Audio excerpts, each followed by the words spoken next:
빌립보서 4장 1절부터 10절부터 20절까지 읽겠습니다. 빌립보서 4장 10절부터입니다. 내가 주 안에서 크게 기뻐함은 너희가 나를 생각하던 것이 이제 다시 싹이 남이니 너희가 또한 이를 위하여 생각은 하였으나 기회가 없었느니라. 내가 궁핍함으로 말하는 것이 아니라 어떠한 형편에든지 내가 자족하기를 배웠노니 내가 비천에 처할 줄도 알고 풍부에 처할 줄도 알아. 모든 일에 배부르며 배고픔과 풍부와 궁핍에도 일체의 비결을 배웠노라. 내게 능력 주시는 자 안에서 내가 모든 것을 할 수 있느니라. 그러나 너희가 내 괴로움에 함께 참여하였으므로 잘하였도다. 빌립보 사람들아, 너희도 알거니와 복음의 시초에 내가 마게도냐를 떠날 때에 주고받는 내 일에 참여한 교회가 너희 외에 아무도 없었느니라. 데살로니가에 있을 때에도 너희가 한 번, 두 번 나의 쓸 것을 보내었도다. 내가 선물을 구함이 아니요 오직 너희에게 유익하도록 과실이 번성하기를 구함이라. 내게는 모든 것이 있고 또 풍부한지라. 에바브로디도 편에 너희에 준 것을 받음으로 내가 풍족하니 이는 받으실 만한 향기로운 제물이요 하나님을 기쁘시게 한 것이라.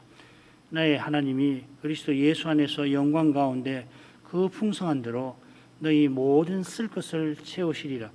하나님 곧 우리 아버지께 세세무궁토록 영광을 돌릴지어다. 아멘. 오늘 10번째 계명을 함께 살필 텐데요.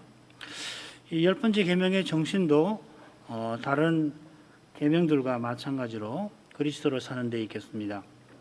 가령 살인하지 말라 하는 계명이 그저 사람의 생명을 해치지 아니하는 것만 아니라 그리스도처럼 형제를 사랑할 것을 교훈하는데, 이 탐내지 말라 하는 계명도 그저 이웃의 것을 빼앗지 아니하려는 것만 아니라 이웃의 유익을 위하여 기꺼이 자기의 생명도 버리려는 마음을 요구합니다.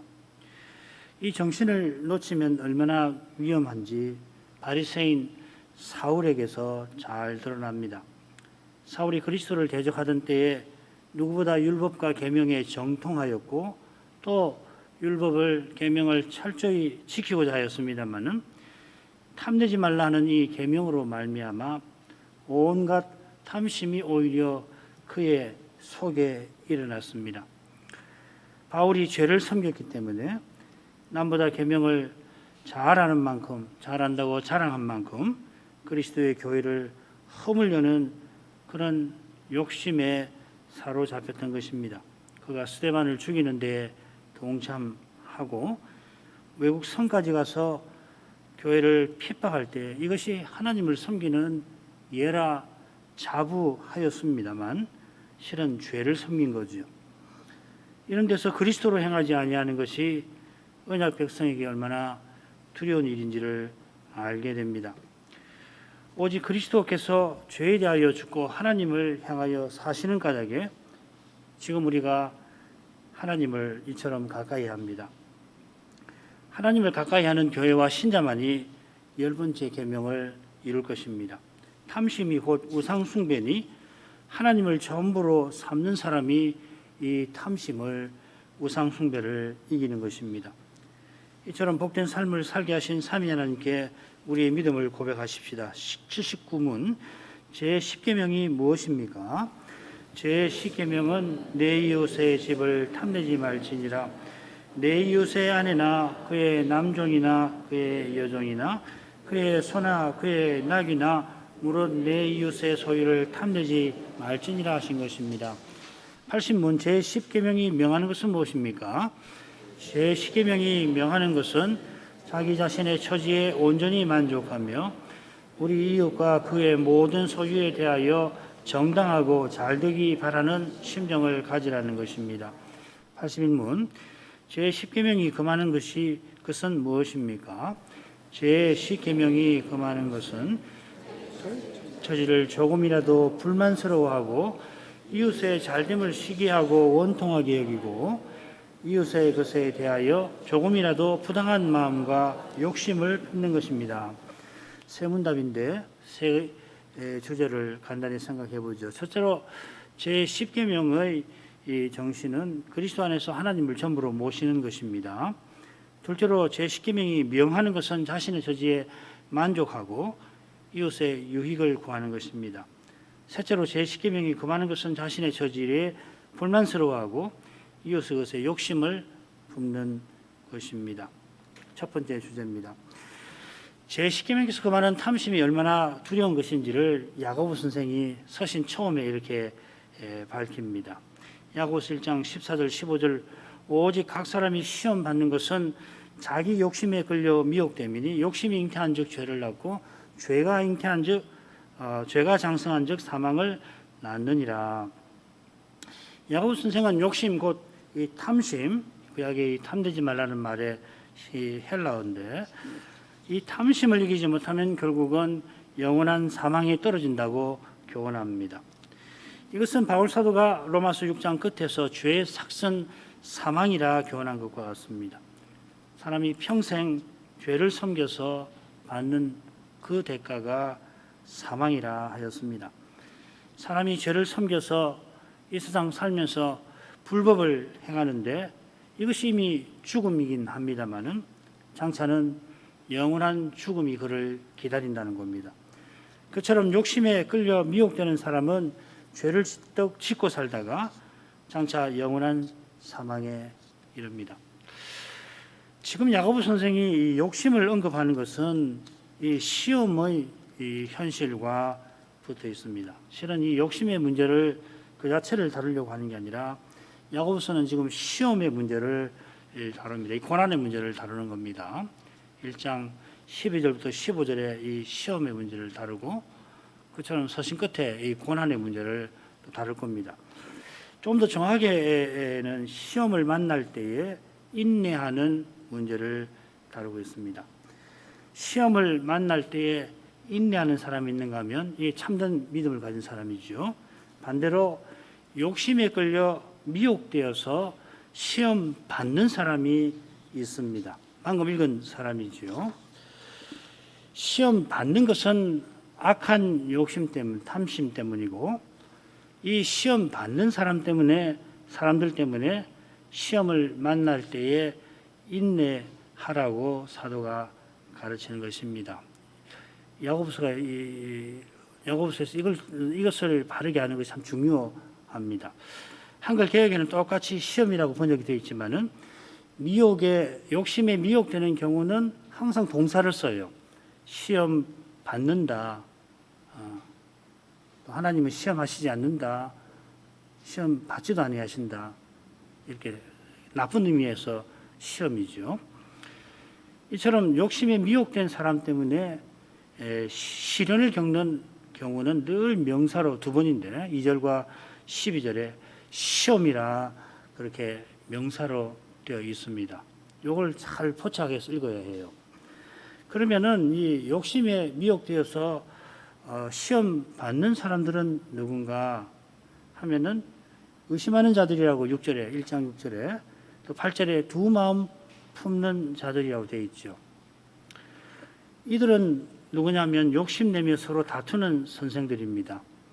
4장 2절에 명시되어 있고 실은 야고보서 3장 1절부터 해가지고서 4장 이 전반부까지가 이 주제를 다루고 이것이 대단히 중요합니다. 이걸 놓치면은 야고보서는 그 구약의 잠언처럼 어떤 지혜로운 이야기들을 특별히 뭐 재물이라든지 뭐 믿음이라든지 뭐 혹은 이런저런 그 주제에 대한 지혜를 담은 책으로 많이 있는데 물론 그런 점이 있는데요. 중요한 것은 바로 이 점입니다. 이들은 심지어 기도를 통해서 자기 욕심을 이루려고 합니다. 이게 4장 3절이죠. 구하여도 받지 못하면 정욕으로 쓰려고 잘못 구함이라. 굉장히 무서운 현실이 지금 벌어지고 있습니다. 이 시험 받아 욕심에 미혹되어서 시험 받고 있는 사람들이 어떤 일을 행하느냐 하면은 4장 1절부터 쭉 나오지만 심지어 기도를 통해 가지고 자기 욕심을 이루려 한다는 것입니다. 이처럼 욕심에 미혹된 사람들이라 이 선생들은 부자에게 아부하고 가난한 사람을 무시합니다. 야고보서 2장 이하의 나오는 거 잘 아시죠, 그죠? 부자가 오면 이래 좋은 자리에 앉으십시오. 가난한 사람 있으면 저리 내 발 밑에나 어디 이제 아무 데나 앉으시오. 이 누가 그런 일 하냐면 이 지도자들이 그렇게 하는 거겠죠, 그죠? 그래서 아무나 뭐 부자 오면 어서 오십시오 이렇게 하지 않잖아요. 예배를 맡는 사람들이 하는 일이니까.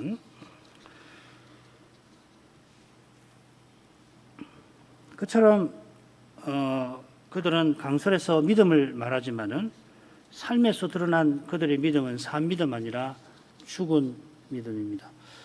이렇게 악한 선생들이 서로 욕심내며 자기 영광을 구하는 현실, 그들이 욕심내며 구하고자 하는 건 자기 영광인데 그 현실이 야고보 선생이 인내하라고 하는 시험입니다. 이 시험은 가난하기 때문에 예배 드리러 왔다가 이처럼 푸대접 받는 형편일 수도 있고, 강설에서 믿음을 말하는데 이 산 믿음이 아니라 죽은 믿음을 전하는 그런 상황일 수도 있고요.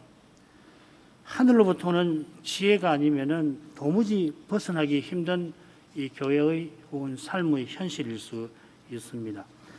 그런 까닭에 야고보 선생이 서신 처음에 여러 가지 온갖 시험을 만날 때에 하고서 그런 역설적으로 온전히 기쁘게 여기라 하면서 이 서신을 시작하는 겁니다.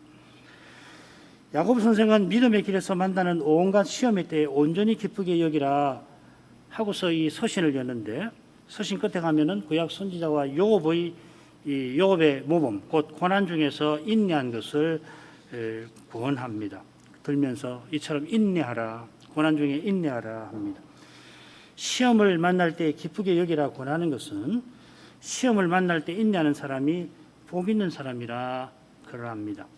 지도자들이 악한 욕심에 서로 다투는 그런 지긋지긋한 현실에서, 그런 현실에서 믿음으로 살기 때문에 무시받고 미움받을 때 겸손히 하나님의 은혜를 구하는 것은 작은 일이 아닙니다.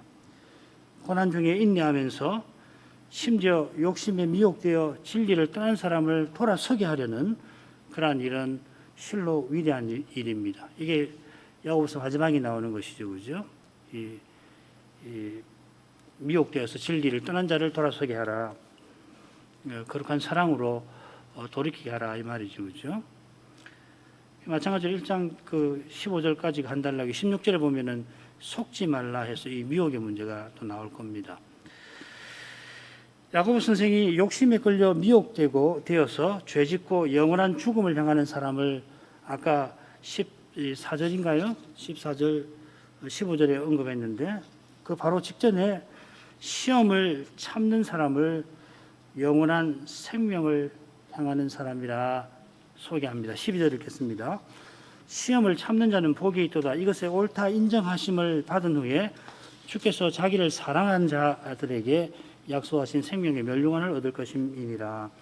시험을 참는 사람이 복이 있다 했는데 예수님께서 팔복에서 이 사람에 관하여 말씀하신 것과 똑같이 그에게 생명의 멸류관이 있을 거다. 그가 생명의 멸류관을 얻을 거다. 의를 위하여 핍박받는 자는 복이 있나니 천국이 저희 것이미로다. 시험을 참고 이것에 옳다 인정하심을 받은 사람은 장차 생명의 멸류관을 얻을 겁니다. 이 옳다 인정하심을 받는다는 말이 3절, 1장 3절에 나온 대로 믿음의 시련을 통과한 것을 가리킵니다. 하나님께서 시험을 주셔서 시련을 통과하도록, 그래서 우리가 믿음이 정순해지도록 하십니다. 하나님만 믿고 바라게 하시는 겁니다. 그래서 야고보 선생은 시험을 참는 자를 하나님을 사랑하는 자들이라 부릅니다. 하나님을 사랑하는 사람이 시험을 만납니다. 하나님을 사랑하여 시험을 참습니다. 하나님의 사랑이 시련을 통과하게 하십니다. 사람은 너무도 약해서 시련을 만날 때 주저앉기 쉽습니다. 시험을 만날 때 견딜 수 없습니다. 야고보서를 받던 신자들이 만난 시험들을 보면 누구라도 좌절하고 낙담하기 쉬울 겁니다.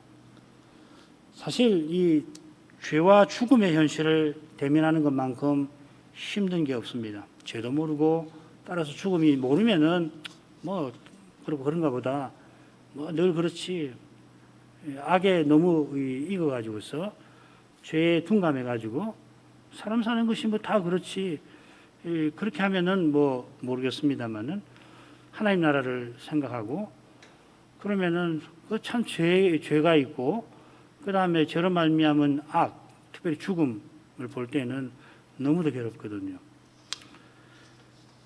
아무리 작은 죄라도 그 민낯을 보면 견디기 힘듭니다.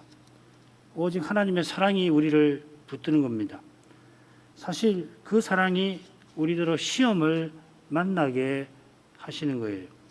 이 시험을 통해서 하나님을 참으로 사랑하게 만드시는 것입니다.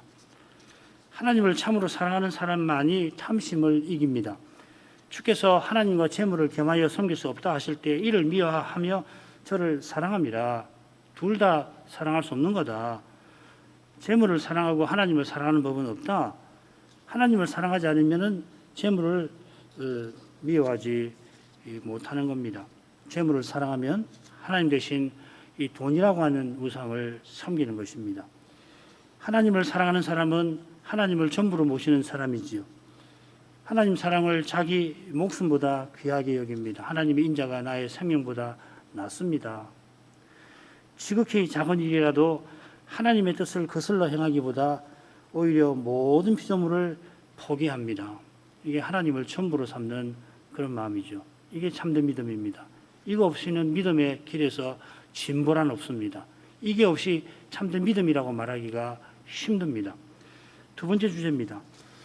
제10계명이 명하는 것은 크게 둘인데 먼저는 자신의 처지에 온전히 만족하라 합니다. 지난번에 히브리서 13장 5절을 살폈으니까 오늘은 다른 증거구절을 하나 보지요. 빌립보서 4장 11절을 보겠습니다. 내가 궁핍함으로 말하는 것이 아니라 어떠한 형편이든지 내가 자족하기를 배웠노니. 이 말씀은 빌립보서 맺은말에 나오는 겁니다. 빌립보서 맺은말은 4장 10절부터 20절까지가 됩니다. 이거가 짝을 이루는 것이 머릿말인데 1장 3절부터 11절이에요. 똑같이 이 두 부분에서 사도가 뭘 특별히 다루는가 하면은 이 빌립보 교회가 내일에 참여하는 것, 곧 선교비를 보내어서 복음 사역에 참여하는 일에 관해서 언급을 합니다. 복음의 시초, 곧 이 바울 사도가 2차 선교 여행 중에 마게도냐로부터 고린도까지 복음 전하던 때에 내일에 참여한 교회가 너희 외에 아무도 없었다. 빌립보 교회가 바울 사도를 도왔다 했는데 이 교회는 데살로니가 교회에 사도가 있을 때에도 도왔고 고린도에서 자비량할 때도 도왔습니다. 그로부터 세월이 한참 지난 지금도 이 교회가 옥에 갇힌 사도에게 에바브로 티도를 보내어서 선교비를 전달을 하였습니다. 이 사실에 사도가 내가 주 안에서 크게 기뻐하였다 밝히면서 맺은 말을 시작합니다. 그처럼 맺은 말은 사도의 확신과 성령으로 마칩니다. 줄거리는 참조하십시오. 다음에 빌립보서를 곧 공부할 수 있을 것 같은데 그때 자세히 살피기로 하고 오늘은 증거구절을 중심으로 요점만 생각하십시다. 맺은 말에서 사도가 빌립보 교회의 헌상을 칭찬하는데 이 교회가 사도를 생각하여 곧 사도의 복음 사역을 귀하게 여기고 헌상하여서 사도가 기뻐합니다. 빌립보 교회도 복음 사역을 귀히 여기는데 하물며 사도를 세우신 주님께서 이 사도의 사역을 얼마나 귀하게 생각하시겠습니까? 사도가 내게 모든 것이 있고 또 풍부하다 밝히는데 이 고백은 사도를 도운 빌립보 교회에게 하나님께서 그 풍성한 대로 너희 모든 쓸 것을 채우실 것이라는 확신과 붙어 있습니다. 모든 것이 하나님의 것이니 하나님께서 교회답게 서나가는데 필요한 모든 것을 주시는 것입니다. 그처럼 사도가 지금 궁핍함으로 서신을 보내어 선교비 보내달라 말하는 것은 아닙니다. 지금 옥에 있으니까 궁핍하죠. 그런데 그것 때문에 지금 이 서신 보내는 거 아니다 하는 겁니다. 고린도전서에서 차라리 죽을지언정 한 것처럼 사도는 구차하게 선교비를 구하지 않습니다. 물론 빌립보 교회처럼 헌상의 정신을 잘 깨닫고 드리면 기쁘게 받지만은 고린도 교회처럼 깨닫지 못하면은 선교비를 아예 받지를 아니하였습니다. 이것이 내게 능력 주시는 자 안에서 내가 모든 것을 할 수 있다 밝힌 그 심정인 겁니다. 주님이 두신 처지라면은 거기서 주님의 능력을 힘입어서 소명을, 복음 전하는 소명을 이루려 하는 겁니다. 주님께서 사도를 비천한 때만 처하게 하신 게 아니라 풍부에도 처하게 하십니다마는 사도는 어떤 처지에서든지 일체의 비결을 배웠습니다. 그가 배운 비밀은 곧 그리스도의 고난과 영광에 참여하는 그것일 겁니다. 사도가 복음 전하는 길에 여러 번 배고픔과 헐벗음을 겪을 때에 예수의 죽음을 자기의 육신에 짊어졌습니다마는 바로 그 고난을 통해서 부활의 복음을 교회와 세상에 전할 수가 있었던 것입니다. 자기가 이 고난을 통해서 부활을 맛보고서 그 맛본 그것을 복음으로 전한 것이죠. 자기대로 그리스도의 남은 고난을 채우게 하셔서 그리스도와 같아지는 부활에 이르게 하신 것을 안 것입니다. 누구보다 사도를 알아줄 만한 고린도 교회에게 오해를 받았지만은 그 교회가 자기가 전한 말씀을 깨닫고 그리스도의 부활 생명을 얻어서 사도 자신처럼 겸손히 서로 섬기며 살기를 힘썼습니다. 이런 심정과 태도는 믿음으로 맛보는 비밀입니다. 믿음으로 아는 것이라 눈으로는 직접 봐도 모르는 겁니다. 그처럼 사도가 배운 비밀은 자족입니다. 이 표현이 신약 성경 여기만 나옵니다. 일반 당시 철학자들은 둘 중에 이런 말을 자주 씁니다만은 신약 성경에서는 여기만 나옵니다. 어떠한 형편에서든지 자족하는 삶이라고 했는데 이것은 철학자들이 말하는 것처럼 주어진 환경에 적응하고 그 운명에 순응하며 만족하게 사는 그거 아닙니다. 빌립보서 1장에 가보십시다. 사도가 거기 보면은 사람으로서는 참 견디기 어려운 환경에 처해 있습니다. 어떤 사람들이 옥에 갇힌 사도에게 괴로움을 더하게 할 줄로 생각하고 순전치 못하게 다툼으로 그리스도를 전파합니다. 지금 바울 사도가 복음 전파로 인해서 옥에 갇혔죠. 고생합니다. 그런데 사도를 시기해서 사도의 괴로움을 더하게 만들려고 그 그리스도를 전파했다는 겁니다.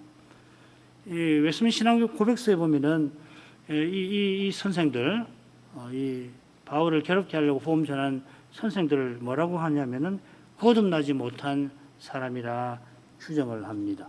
조금 과하다고 좀 생각하는데 이들이 행한 일이 너무도 악한 일이니까 웨스민스터 신앙 고백서를 작성한 신학자들은 이 사람들은 중생한 사람 아니다 이렇게 말하는 겁니다. 이런 악의 얼굴을 보는 것이 얼마나 괴로운 일인지 모릅니다. 그 일로 인해서 사도가 옥중에서 고통을 더 겪지 않아요. 그런데도 사도는 무슨 방도로 전파하든지 전파되는 것은 그리스도니 이로써 내가 기뻐하고 또한 기뻐하리라. 그리스도만 전파되면 그만 아니냐. 내가 전하든지 남이 전하든지 나를 미워해서 시기해서 전하든지 혹은 선한 의도로 하든지 그리스도만 전파되면 그만 아니냐. 목회자는 그렇게 하는 거예요. 교회의 유익을 위해서라면은 무엇이든지 하려고 마음 먹어야지. 그게 목회자의 심정인 거거든요.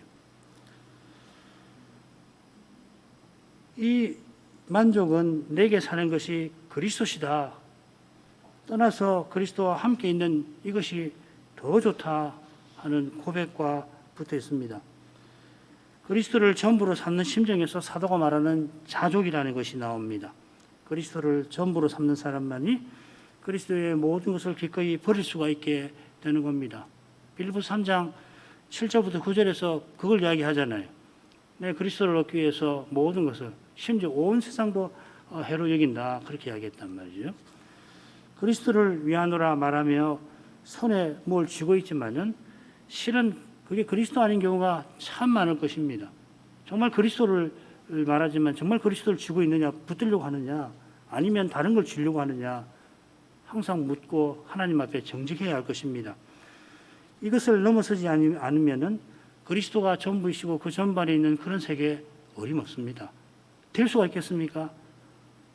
하나님 나라, 우리가 추구하는 하나님 나라, 영원한 나라, 그 그리스도가 전부이시고 그 전반에 그리스도만 계시는 세계라고 우리가 배웠는데 어떻게 이 그리스도 아닌 다른 것을 쥐고서 이런 세계를 구할 수가 있냔 말이에요. 맛보지 못하는 거예요. 안 되는 겁니다. 이게 안 되면 아무것도 안 되는 것이에요. 두 번째로 가죠. 우리 이웃과 그의 소유에 대하여 정당하고 잘 되기 바라는 심령을 가지는 것입니다. 이번에도 빌립보서를 또 생각하지요. 각각 자기 일을 돌아볼 뿐더러 또한 각각 다른 사람들의 일을 돌아보아 나의 기쁨을 충만케 하라. 자, 이 말씀은 이 빌립보서 1장 27절부터 2장 4절까지 이 단락에서 마지막에 나옵니다. 2장 27절부터 28절은 일심으로 한 성신 안에서 복음 신앙을 위해서 협력하고 대적을 두려워하지 말아라 하는 이야기고요. 1장 29절 30절은 너희에게 그리스도를 위하여 너희에게 은혜를 주시면 그리스도를 위하여 고난도 받게 하심이라 하는 내용입니다. 그리고 2장 1절부터 4절은 아주 유명한 말씀이죠. 한 마음을 품고 겸손히 남을 낮게 여기고 서로 돌아봐라. 사랑으로 섬겨라 하는 내용입니다. 그리고 2장 5절에 너희 안에 이 마음을 품으라. 곧 그리스도 예수의 마음이니 이렇게 이어지는 겁니다. 역시 자세한 내용은 다음으로 미루십시다. 제10계명이 명하는 것이 다른 사람의 일을 명하는 것으로서 다른 사람의 일을 돌아보는 것을 언급하는데 그게 뭘까 조금 생각을 해보죠. 이 단락에서 사도가 그리스도의 복음에 합당한 삶을 교훈하고 있습니다. 이 삶은 지금 여기서 그리스도를 위하여 고난받는 삶입니다. 그리스도를 위하여 은혜를 받았으니 그리스도를 위해서 고난도 받아야 합니다. 이 고난받는 것은 왜 그런가 하면 그리스도를 대적하는 사람들이 교회를 미워하기 때문인데 좀 더 정확히는 교회가 그들처럼 미워하지 않기 때문에 그렇습니다. 그리스도를 대적하는 사람은 미워하지만은 그 사람들을 교회는 참된 신앙을 가진 사람은 미워하지 않잖아요. 그래서 생긴 게 고난이거든요. 미워하는데 똑같이 미워하면은 뭐 고난 당할 리가 없죠. 싸우는 것이니까요.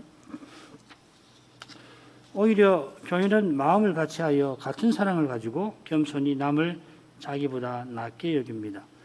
참된 사랑은 겸손한 섬김으로 이어지는 것입니다. 이 섬김은 다른 사람의 일을 돌아보는 일로 나타납니다. 물론 자기 일을 돌아보는데 이런 다른 사람에게 짐이 되지 않기 위함입니다. 이런 마음이 사랑에서 나온 까닭에 다른 사람의 짐은 기꺼이 지려 하는 것입니다. 갈라디아서 6장 1절하고 똑같이요.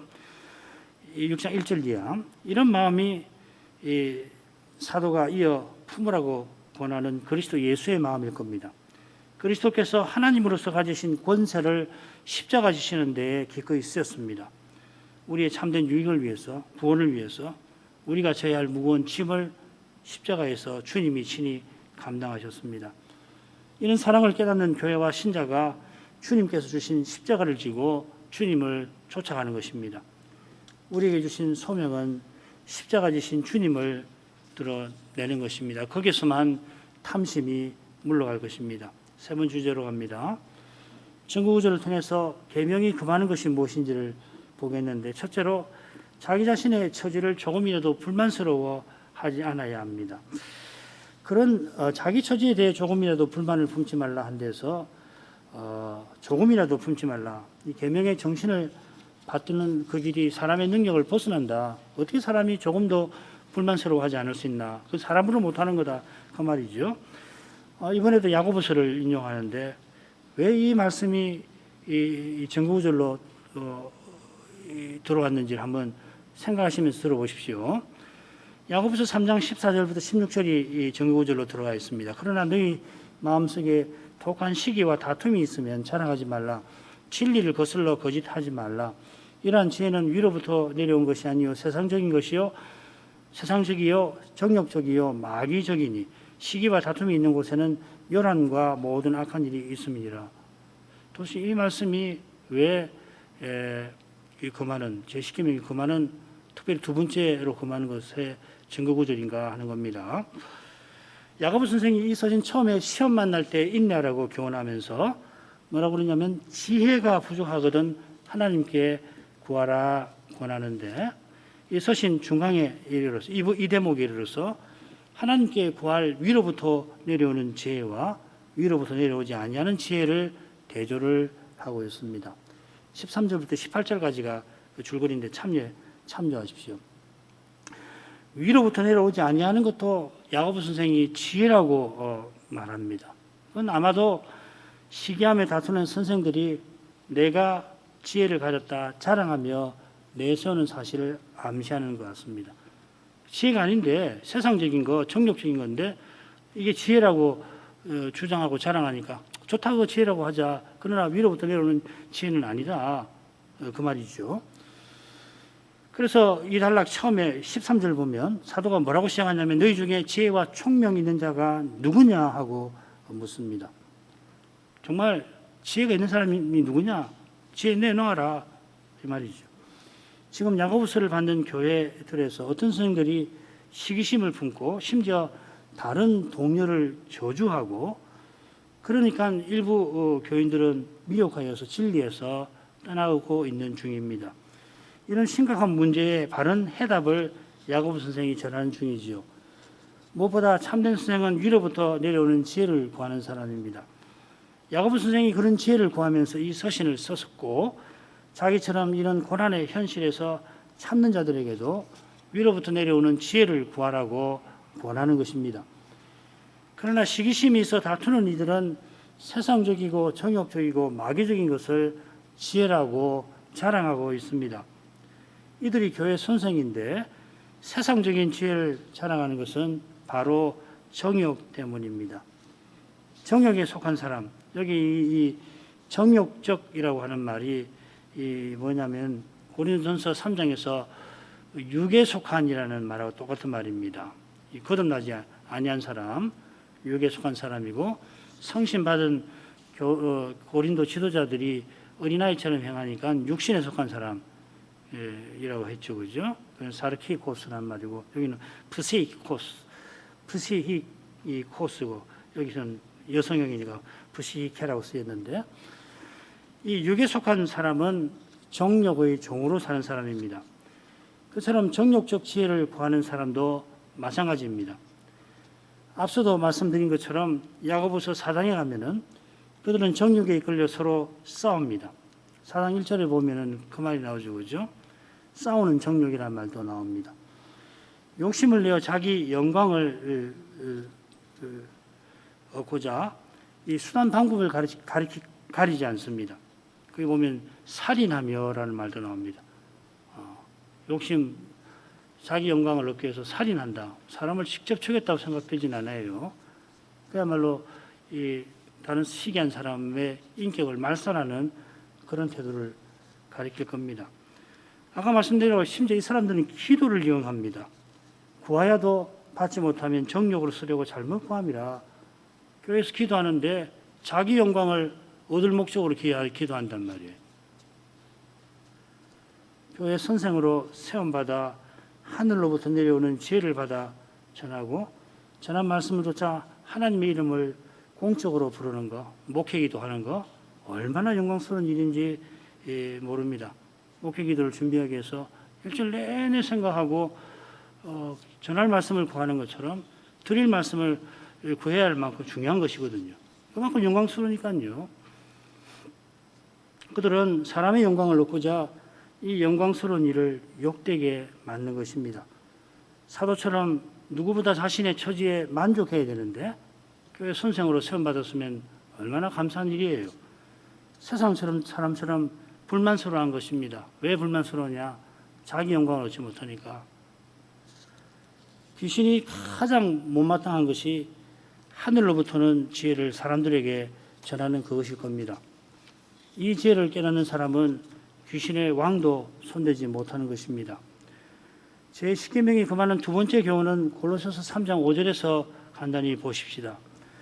그러므로 땅에 있는 지체를 죽이라. 곧 음란과 부정과 사욕과 악한 정욕과 탐심이니 탐심 우상 숭배니라. 이 말씀은 3장 1절에 너희가 그리스도와 함께 다시 살리심을 받았다 하는 이 은혜의 사실에 붙어 있는 명령입니다. 하나님이 먼저 우리에게 그리스도를 주신 터에서 그리스도로 행하라 명령하신 거죠. 우리가 그리스도와 함께 일으키심을 받았으니 그리스도와 함께 하늘에 속하게 되었습니다. 하늘에 속하게 됐다는 것은 하나님 나라의 시민이 되었다는 뜻이죠. 하나님의 자녀가 됐다는 뜻이기도 하고 죄상되었다는 말도 됩니다. 하나님 나라의 시민답게 하나님 나라를 추구해야 합니다. 골로새서에서는 어떻게 표현했냐면 위의 것을 찾으라, 위의 것을 생각하라 예수님께서는 하나님 나라를 구하라 하셨는데, 추구하라 하셨는데, 바울 사도는 골로새서에서 위의 것을 찾으라 하였습니다. 위의 것과 대조되는 것이 땅의 것입니다. 5절에서는 뭐라고 표현했냐면 땅에 있는 지체들이라고 표현합니다. 이 지체라고 하는 것은 몸을 이루는 기관들이잖아요. 손과 발 이런 것인데, 땅에 있는 지체라고 하면은 멸망할 세상을 이루는 것들이라 이 말이겠죠. 우리가 그리스도의 지체로서 그리스도의 세계를 드러내며 살아야 할 텐데, 그러려면 세상 나라를 드러내는 것들을 죽여야 합니다. 이 죽인다는 말 아주 강한 말입니다. 사생 결단을 내린다는 말입니다. 네 죽고 내 죽고 하자, 시쳇말로 너 죽든지 내 죽든지 하자, 그런 말 쓰잖아요. 그런 정도로 이것을 멀리하라, 없애라 이 말입니다. 죽여야 할 것이 5인데 그 중에 탐심이 나옵니다. 이 탐심이라는 말은 더 얻으려 한다는 뜻이 있어요. 하나님 주신 것으로 만족하지 않고 주시지 않는 것을 얻으려 하는 겁니다. 원하는 것을 어떻게든지 얻으려 하기 때문에 원하는 그것을 다른 사람이 가지면 시기심에 빠지는 겁니다. 이런 데서 벗어나는 길은 오직 그리스도 하나님 사랑에 있습니다. 하나님 사랑으로 만족하지 않으면 탐심 못 이기는 겁니다. 하나님이 우리에게 그리스도를 주셨습니다. 그리스도를 주셨으면 이미 모든 것을 주신 것이에요. 그리스도로 만족하는 사람은 그리스도에 무엇이든지 양보할 수 있습니다. 이렇게 살아야 합니다. 기도하겠습니다. 거룩하신 아버지, 자기 아들을 아끼지 않고 내어주신 그 거룩한 사랑을 제 십계명에서 배웠습니다.